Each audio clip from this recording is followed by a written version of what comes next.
ನಮಸ್ಕಾರ ಆಚಾರ್ಯ.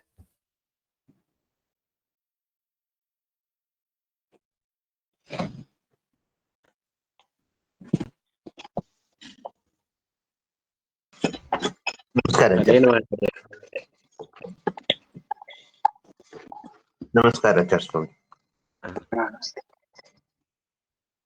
ಶುರು ಮಾಡೋಣ ಆಚಾರ್ಯ. ಶ್ರೀ ಗುರುಭ್ಯೋ ನಮಃ ಪರಮ ಗುರುಭ್ಯೋ ನಮಃ ಶ್ರೀಮದಾನಂದ ತೀರ್ಥ ಭಗವತ್ಪಾದಾಚಾರ್ಯ ಗುರುಭ್ಯೋ ನಮೋ ನಮಃ. ಕೃಷ್ಣಂ ರಾಮಂ ನಾರಸಿಂಹಂ ವ್ಯಾಸಂ ನತ್ವಾ ಗುರುನಪಿ ಜಗನ್ನಾಥಾಖ್ಯೈಕಿನ ಕ್ರಿಯತೆ ಸೂತ್ರದೀಪಿಕಾ ಭ್ರಮಂ ಮಂಗರಗಿದಂ ಮಜಡಂ ವಿಮಲಂ ಸದಾ ಆನಂದತೀರ್ಥಮತಲಂ ಭಜೆ ತಾಪತ್ರಯಾಪಕಂ ಚಿತ್ರೈಪದೇಶ್ಚ ಗಂಭೀರೈಃ ವಾಕ್ಯೈರ್ವಾಣೈರಖಂಡಿತೈಃ ಗುರುಭಾಂ ವ್ಯಂಜಯಂತಿ ತಾತಿಶ್ರೀಜಯತೀರ್ಥವಾಕ್ ಅರ್ಥಿಕಲ್ಪಿತಕಲ್ಪೋऽयं ಪ್ರತ್ಯರ್ಥಿಗಜಕೇಸರಿ ವ್ಯಾಸತೀರ್ಥಗುರುರ್ಭೂಯಾ ತಸ್ಮದಿಷ್ಟಾರ್ಥಸಿದ್ಧಯೇ पूज्याय राघवेन्द्राय सत्यधर्मरथाय च भजतां कल्पवृक्षाय नमतां कामधेनवे विद्यापीठविधातारं विद्यावारिधिचन्दिरं विद्यार्थिवत्सलं वन्दे महामहिमसद्गुरुम् आपादमौलिपर्यन्तं गुरूणाम् आकृतिं स्मरेतेन विघ्नाः प्रणश्यन्ति सिद्धिञ्चितमनोरथाः. हरिः ओम्.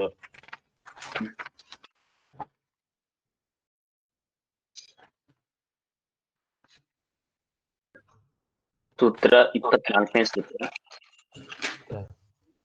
ओम ज्योतिश्चरणाभिधानात् ओम. ओम ज्योतिश्चरणाभिधानात् ओम.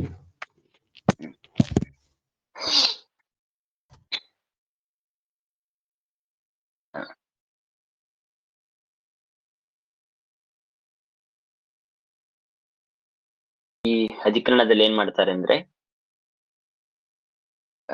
ಸೂಕ್ತದಲ್ಲಿರುವಂತಹ ಶಬ್ದ, ವೇದದ ಸೂಕ್ತದಲ್ಲಿರುವಂತಹ ಶಬ್ದ, ಆ ಶಬ್ದದಿಂದಾಗಿ ಹೇಗೆ ಭಗವಂತ ಪ್ರತಿಪಾದ್ಯ ಅಂತ ಅನ್ನೋದನ್ನು ಸಮರ್ಥನೆ ಮಾಡ್ತಾರೆ ಈ ಜ್ಯೋತಿರಧಿಕರಣದಲ್ಲಿ. ಜ್ಯೋತಿ ಅಂತ ಅನ್ನೋ ಶಬ್ದಕ್ಕೆ ಪ್ರಕಾಶ ಅಂತ ಅರ್ಥ. ಕೇಳಿಸ್ತಾ ಇದೆಯಲ್ಲ ನಂದು? ಕೇಳಿಸ್ತಾ ಇದೆ ಆಚಾರ್ಯ. ಆಯ್ತು. ಈ ಜ್ಯೋತಿ ಅಂತ ಅನ್ನೋ ಶಬ್ದಕ್ಕೆ ಪ್ರಕಾಶ ಅಂತ ಅರ್ಥ. ಆಮೇಲೆ ಈ ಈ ಅಧಿಕರಣದಲ್ಲಿ ವಿಷಯ ವಾಕ್ಯ ಯಾವುದು ಅಂತಂದ್ರೆ ಋಗ್ವೇದದ ಸಂಹಿತೆಯಲ್ಲಿ ಬರುವಂತಹ ಅಗ್ನಿ ಸೂಕ್ತದಲ್ಲಿ ಬರುವಂತಹ ಒಂದು ವಾಕ್ಯ. ಅದನ್ನು ಅಲ್ಲೇ ಕೆಳಗಡೆ ಕೊಟ್ಟಿದ್ದಾರೆ ನೋಡ್ರಿ. ವಿಮೇ ಕರ್ಣಾಃ ಪತಯತೋ ವಿಚಕ್ಷುರ್ವಿ ಈದಂ ಜ್ಯೋತಿರ್ಹೃದಯ ಆಶೀತಂಯತ್ ವಿಮೇ ಮನಶ್ಚರತಿ ದೂರ ಆತಿ ಕಿಂಸಿತ್ ಪಕ್ಷಾಮಿಕಮನುಮಾನಿಷ್ಯೇ. ಇದು ಋಗ್ವೇದದ 6ನೇ ಮಂಡಲದಲ್ಲಿ ಬರುವಂತಹ ಒಂದು ಮಂತ್ರ. ಅದರಲ್ಲಿ ಮೊದಲನೇ ವಾಕ್ಯದ ಕೊನೆಗೆ ಬರುತ್ತೆ ನೋಡ್ರಿ, ಜ್ಯೋತಿರ್ ಹೃದಯ ಆಹಿತಂ ಯತ್ ಅಂತ ಹೇಳಿ ಜ್ಯೋತಿ ಅಂತನೋ ಶಬ್ದವಿದೆ. ಆ ಜ್ಯೋತಿ ಅಂತನೋ ಶಬ್ದಕ್ಕೆ ಅರ್ಥವೇನು ಅಂತ ವಿಚಾರ ಮಾಡ್ತಾರೆ. ವಿಮೇ ಕರ್ಣ ಪತಯತೋ ವಿಚಕ್ಷುರ್ವಿ ಈದಂ ಜ್ಯೋತಿ. ಅಲ್ಲಿ ಜ್ಯೋತಿ ಅಂತನೋ ಶಬ್ದಕ್ಕೆ ಅಗ್ನಿಯನ್ನು ತೆಗೆದುಕೊಳ್ಳಬೇಕಾ ಇಲ್ಲ ಪರಮಾತ್ಮನಿಗೆ ಜ್ಯೋತಿಯನ್ನು ಕರಿಬೇಕಾ ಅಂತ ಪ್ರಶ್ನೆ. ಯಾಕೆ ಅಗ್ನಿಯನ್ನು ತೆಗೆದುಕೊಳ್ಳಬೇಕಾ ಅಂತ ಪ್ರಶ್ನೆ ಮಾಡ್ತೀರಿ ಅಂತಂದ್ರೆ ಇದು ಅಗ್ನಿಯ ಸೂಕ್ತ. ಇದು ಜ್ಯೋತಿ ಜ್ಯೋತಿ ಅಂತ ಶಬ್ದಕ್ಕೆ ಪ್ರಕಾಶ ಅಂತೂ ಅರ್ಥವಿದೆ. ಹಾಗಾಗಿ ಜ್ಯೋತಿಷ್ ಶಬ್ದದಿಂದಾಗಿ ಅಗ್ನಿ ಸೂಕ್ತದಲ್ಲಿ ಬಂದ ಜ್ಯೋತಿಷ್ ಶಬ್ದವಿದೆ. ಆದ್ದರಿಂದ ಆ ಜ್ಯೋತಿ ಅಂತಿರೋ ಶಬ್ದಕ್ಕೆ ಅಗ್ನಿ ದೇವತೆ, ಅಗ್ನಿ ಅಂತ ಅರ್ಥ ಮಾಡೋಣ ಅಂತ ಇಷ್ಟು ನಿಮಗೆ ಪೂರ್ವ ಪಕ್ಷವನ್ನು ಮಾಡ್ತಾರೆ. ಅದಕ್ಕೆ ಸಿದ್ಧಾಂತ ಏನಂದ್ರೆ ಜ್ಯೋತಿ ಅಂತನೋ ಶಬ್ದಕ್ಕೆ ಸರ್ವಥಾ ನೀವು ಏನಂತಾರೆ ಅಗ್ನಿ ದೇವತೆ ಅಂತ ಅರ್ಥ ಮಾಡಬೇಡಿ, ಭಗವಂತ ಅಂತ ಅರ್ಥ ಮಾಡಬೇಕು. ಯಾಕೆ? ಚರಣಾಭಿಧಾನಾತ್. ಯದ್ಯಪಿ ನಿಮಗೆ ಜ್ಯೋತಿ ಅಂತನೋ ಶಬ್ದಕ್ಕೆ ರೂಢಿ ನಿಮಗೆ ಇದ್ದಿದ್ದು ಅಗ್ನಿ ಸೂಕ್ತ ಅಂತ ಬಂದಿದೆ, ಆದ್ದರಿಂದಾಗಿ ಅಗ್ನಿಯನ್ನೇ ಹೇಳಬೇಕು ಅಂತನ್ನುವ ಕಾರಣಗಳಿರ್ಬೋದು. ಆದರೆ ಚರಣಾಭಿಧಾನ ಅಂತ ಅನ್ನೋದೇನಿದೆ ಅದು ಕೇವಲ ಪರಮಾತ್ಮನಿಗೆ ಮಾತ್ರವಿದೆ, ಅಗ್ನಿಗೆ ಇಲ್ಲ. ಏನು ಚರಣಾಭಿಧಾನ ಅಂತಂದ್ರೆ ಅಂದ್ರೆ ಆ ವಾಕ್ಯದಲ್ಲಿ ಇಮೇ ಕರ್ಣಾ ಪತಯತೋ ವಿಚಕ್ಷುರ್ವೀದಂ ಜ್ಯೋತಿರ್ಹೃದಯ ಆಹಿತಂ ಯತ ಅಂತೇಳಿ ಜ್ಯೋತಿರ್ಹೃದಯ ಆಹಿತಂ ಯತ ಅಂತೇಳಿ ಜ್ಯೋತಿ ಅಂತ ಶಬ್ದ ನಿಮಗೆ ಅಲ್ಲಿ ಬಂದಿದೆ. ಅದಕ್ಕೆ ಅರ್ಥವೇನು ಅಂತ ವಿಚಾರ ಮಾಡ್ತಾ ಇದ್ದೀರಿ. ಅದರ ಹಿಂದಿನ ಶಬ್ದ ನೋಡ್ರಿ, ವಿಮೇ ಕರ್ಣಾ ಪತಯತಃ ಅಂತ ಹೇಳ್ತಾ ಇದ್ದಾರೆ. ವಿಮೇ ಕರ್ಣಾ ಪತಯತ ಅಂದ್ರೆ ಏನು? ಇಲ್ಲಿ ಚರಣಾಭಿಧಾನ.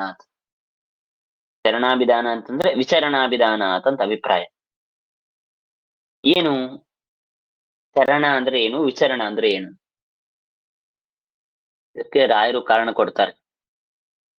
ವಿಚರಣಾಭಿಧಾನ ಅಂತ ಹೇಳ್ಬೇಕಾಗಿತ್ತು, ಶರಣಾಭಿಧಾನ ಅಂತ ಯಾಕೆ ಹೇಳಿದ್ರು ಅಂತ ಅನ್ನೋದಕ್ಕೆ ಕಾರಣವನ್ನು ರಾಯರು ನಮಗೆ ತಂತ್ರದೀಪಿಕಾದಲ್ಲಿ ಸೂಚನೆ ಮಾಡ್ತಾರೆ. ಅದನ್ನ ನಾವು ಆಮೇಲೆ ತಿಳಿಯೋಣ. ಮೊದಲಿಗೆ ಅರ್ಥವನ್ನು ಏನು ಅಂತ ನಾವು ವಿಚಾರ ಮಾಡೋಣ. ಜ್ಯೋತಿ ಶಬ್ದದಿಂದ ಪ್ರತಿಪಾದ್ಯನಾದವನು ಭಗವಂತನೇ. ಯಾಕೆ? ಚರಣಾಭಿಧಾನ. ಚರಣಾಭಿಧಾನ ಅಂತಂದ್ರೆ ವಿಚರಣಾಭಿಧಾನ. ವಿಚರಣ ಅಂದ್ರೆ ಏನು ಅಂತಂದ್ರೆ ಕರ್ಣ ಅಂತಂದ್ರೆ ನಮ್ಮ ಕಿವಿ ಅಂದ್ರೆ ಶ್ರೋತ್ರೇಂದ್ರಿಯ, ಅಥವಾ ಇದೇ ಮೊದಲಾದ ನಮ್ಮ ಶ್ರೋತ್ರೇಂದ್ರಿಯವೇ ಮೊದಲಾದ ಅನೇಕ ಇಂದ್ರಿಯಗಳು, ಚಕ್ಷುರೇಂದ್ರಿಯ, ಘ್ರಾಣೇಂದ್ರಿಯ, ಹೀಗೆ ಒಟ್ಟಾರೆ ಇಂದ್ರಿಯ ಸಮುದಾಯ. ಇದರಿಂದಾಗಿ ಪ್ರತಿಪಾದ್ಯನಾದರೆ,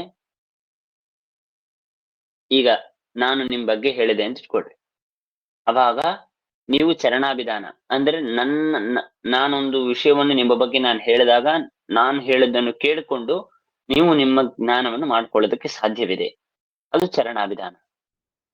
ವಿಚರಣಾಭಿಧಾನ ಅಂದ್ರೆ ನಿಮ್ಮನ್ನು ನಾವು ಇಂದ್ರಿಯದಿಂದ ತಿಳಿದುಕೊಳ್ಳಿಕ್ಕೆ ಸಾಧ್ಯವಿಲ್ಲ. ಇಂದ್ರಿಯ ಅಗೋಚರ ಅಂತಂತೇವಲ್ವಾ, ಇಂದ್ರಿಯದಿಂದ ದೂರ ಇದ್ದಾರೆ. ನಮ್ಮ ಇಂದ್ರಿಯದಿಂದಾಗಿ ನಾವು ತಿಳ್ಕೊಳ್ಳೋದಕ್ಕೆ ಸಾಧ್ಯವಿಲ್ಲ. ಅಗ್ನಿ ದೇವತೆಯನ್ನು ಹಾಗಲ್ಲ.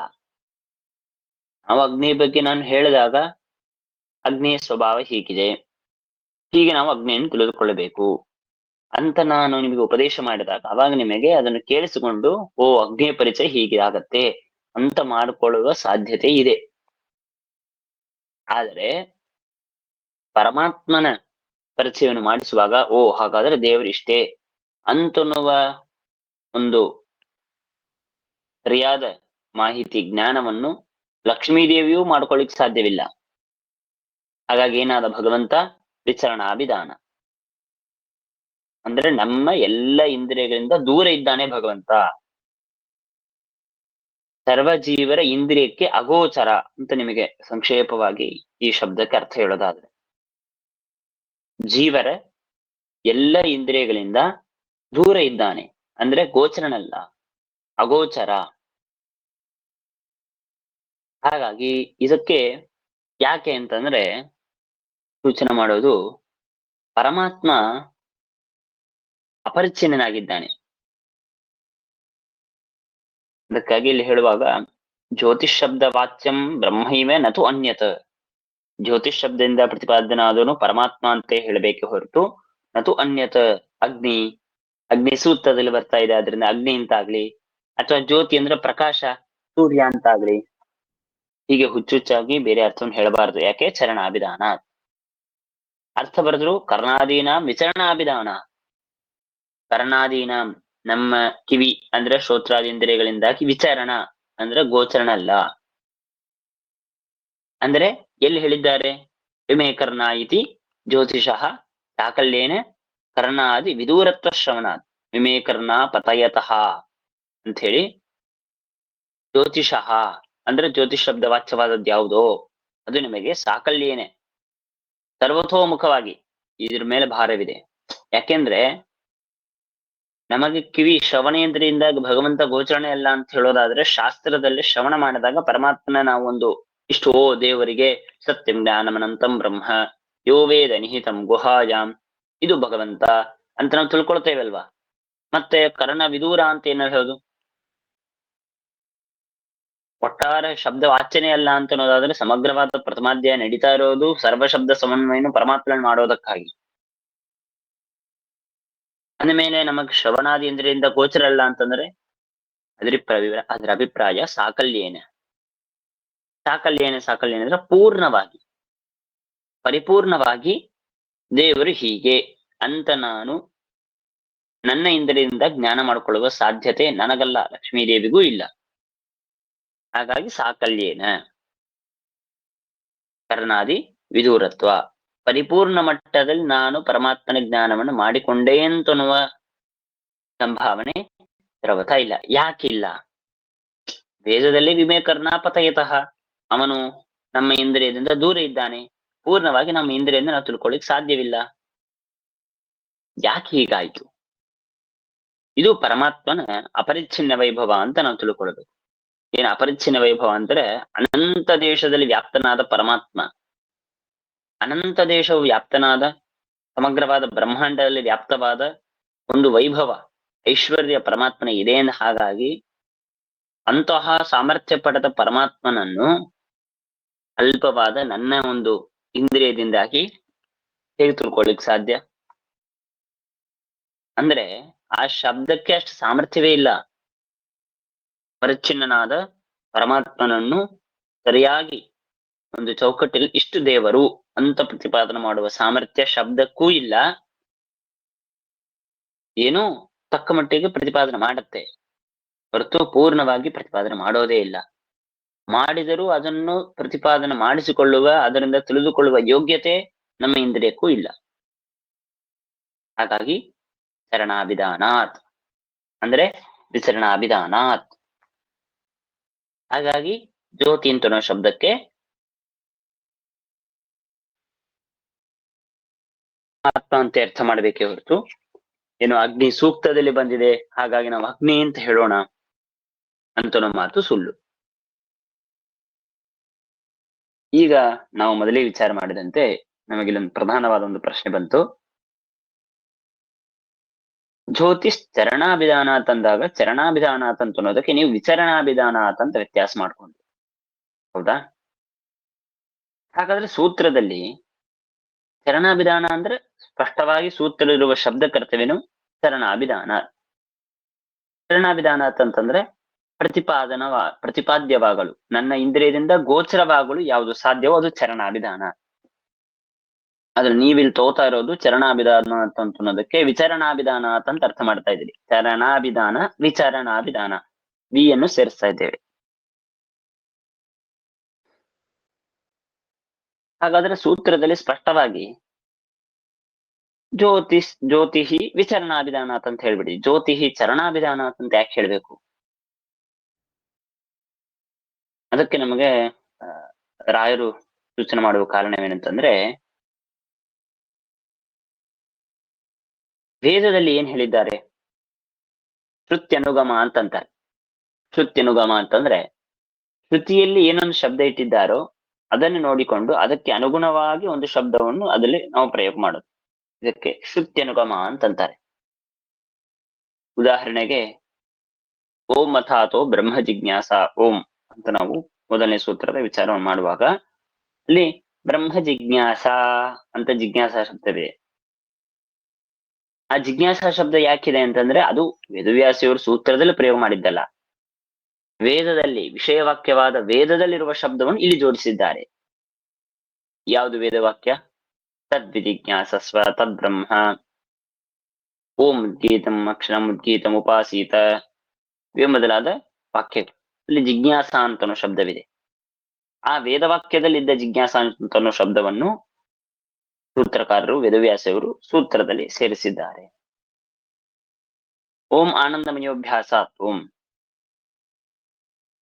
ಹೀಗೆ ಪ್ರತಿಯೊಂದು ಸೂತ್ರದಲ್ಲೂ ಅನ್ಯೋಂತರ ಆತ್ಮಾನಂದಮಯ ತೈನೇಶ ಪೂರ್ಣ ಇತ್ಯಾದಿಯಾಗಿ ಆನಂದ ಶಬ್ದ ವೇದದಲ್ಲಿ ಬಂದಿದೆ. ಆ ಶಬ್ದದ ಸಂಜ್ಞೆ ಮಾಡ್ತಾ ಇದ್ದೇವೆ, ಇದು ವೇದದಲ್ಲಿ ಬಂದಂತಹ ಶಬ್ದವೇ ಇದು ಅಂತ ಅನ್ನೋದನ್ನು ಸೂಚನೆ ಮಾಡೋದಕ್ಕಾಗಿ ಅದನ್ನು ಸೂತ್ರದಲ್ಲಿ ಆ ಒಂದು ಶಬ್ದದ ಭಾಗವನ್ನು ಸೇರಿಸೋದು. ಇದಕ್ಕೆ ಶ್ರುತ್ಯನುಗಮ ಅಂತಂತಾರೆ.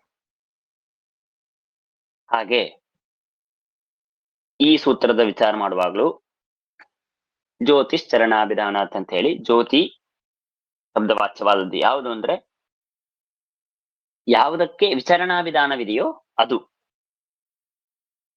ಹಾಗಾದ್ರೆ ಚರಣ ಅಂತ ಯಾಕೆ ಹೇಳಿದ್ರೆ ಅಂತಂದ್ರೆ ವೇದವಾಕ್ಯದಲ್ಲಿ ವಿಮೇ ಕರ್ಣ ಪತಯತೋ ವಿಚಕ್ಷುರ್ವೀದಂ ಜ್ಯೋತಿರ್ ಹೃದಯ ಆಹಿತಂ ಯತ್ ವಿಮೇ ಮನಶ್ಚರತಿ ದೂರ ಆದಿ ಅಂತ ಹೇಳುವಾಗ ವಿಮೇ ಕರ್ಣ ಪತಯತೋರ್ವಿ ಅಂತ ಹೇಳುವಾಗ ನಮಗೆ ಅಲ್ಲಿ ವೇದದಲ್ಲಿ ಯಾವ ಶಬ್ದ ಇಟ್ಟಿದ್ದಾರೆ?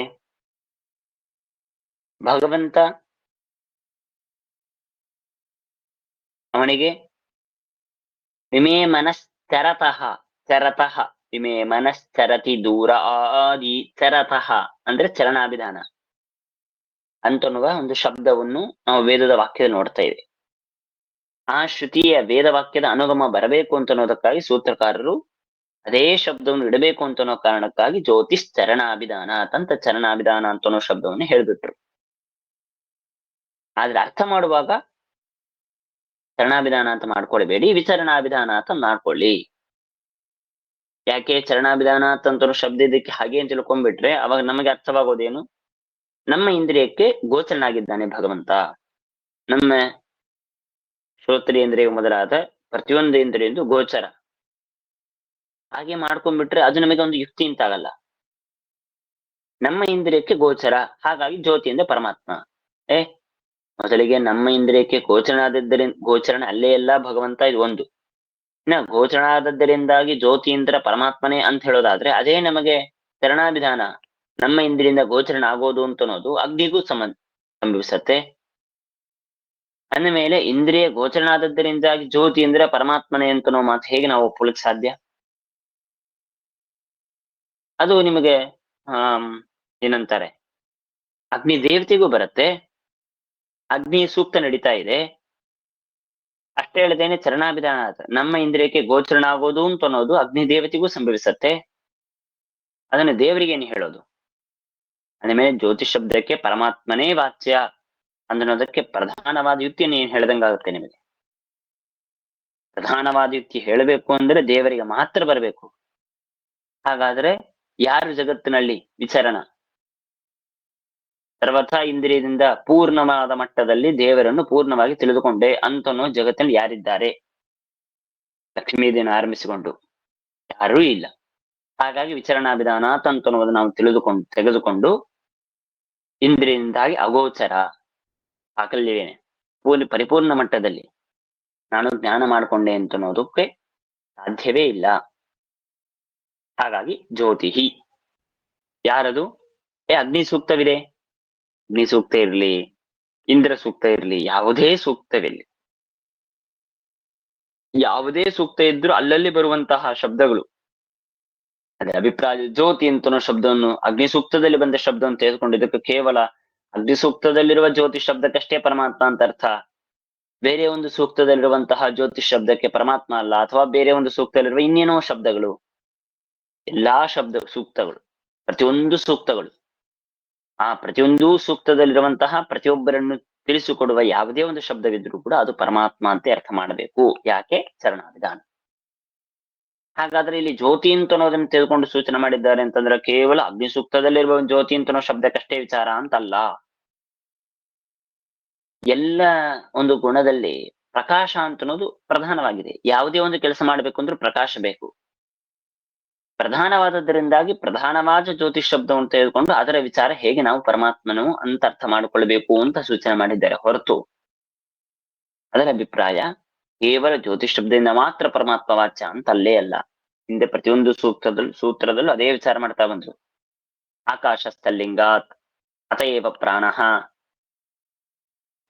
ವೇದ ಅಂತಸ್ಥ ಧರ್ಮೋಪದೇಶಾತ್ ಕಾಮಾಚ್ಚನಾನಮ ಅಸ್ಮಿನ್ನಸ್ಯ ತದ್ಯೋಗಂ ಶಾಸ್ತ್ರಿ ಭೇದೋಪದೇಶಾಚ ಇತರ ನೇತರೋನುಪತ್ತೇ ಆನಂದಮಯೋಭ್ಯಾಸಾತ್.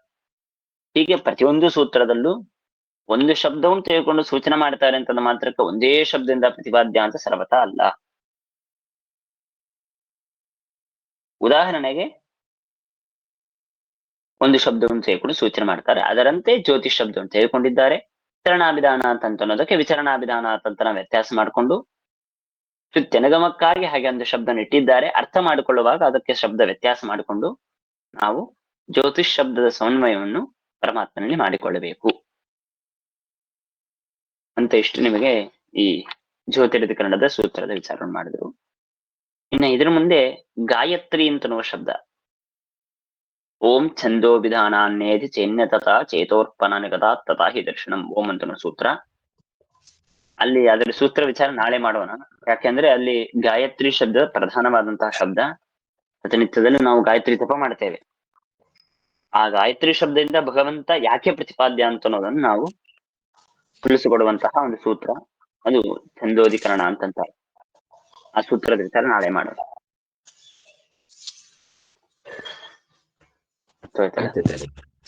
ಶ್ರೀಕೃಷ್ಣ.